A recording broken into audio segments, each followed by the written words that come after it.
guys, and welcome back to Fenrir, and we are going to be doing a webinar today all about how to tire out your dog.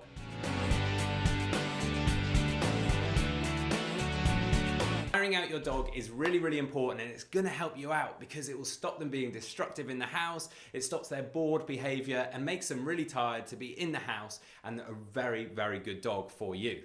So without further ado, let's jump into my top 3 tips of how to tire your dog out. So let's start with number 1, which is obedience, which is super good because you may not be actively working them, but you are working with their mental.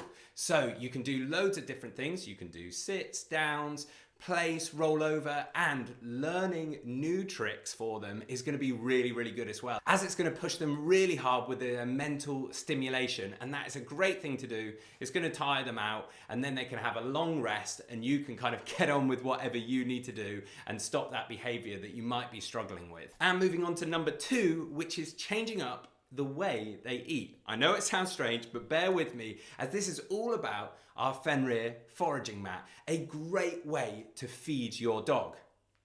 I use this with my puppy Riley, which is a Labrador pup, which is a really good way to feed her because, as you know, Labradors get very food driven, so slowing down her eating is an amazing thing to do. It helps with bloat as well, which is absolutely awesome. But you might be asking, how does this tire them out? Well, when you just put a bowl in front of them, they can wolf through it in no time, and I'm sure you know that. But with this foraging mat, you can really dig all your little bits of kibble or different bits of food into that foraging mat, and they really have to work hard. And it goes back to their roots of hunting and foraging for their food. So it's a perfect way to feed your dog. And this taps into their olfactory senses, where they're going to have to smell and work things out, and it will really mentally drain them to find that food, which is perfect because, like I said, a tired dog is really good for their behavior in the house. So this is going to become one of the most challenging parts of their day,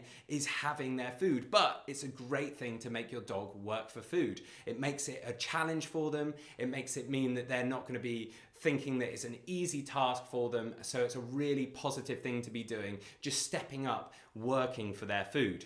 So number 1 and number 2 are more to do with mentally draining your dog, which is a great thing to do, but how do we actively drain our dogs, but also use some of that mental as well to really tire them out? And that is a good old game of fetch. Now, you may be thinking, well, just throwing a stick, surely that's just tiring them out because they're running back and forth. But you can step that up even more by adding in obedience to it. So, for example, you can get them into a heel before you throw that stick, and you can get them to wait before you throw that stick. Or you can throw it and then get them to go and release them from that sit. There's loads of different things that you can bring in obedience-wise into a game of fetch that's really going to tire out your dog. And having a tired dog is exactly what I say. It's a good dog, it's a well-behaved dog, and at the end of the day, it's also a happy dog. So if you put all these 3 things into your day, you're going to have a very tired dog, which means you're going to have a very relaxed evening, which is absolutely perfect.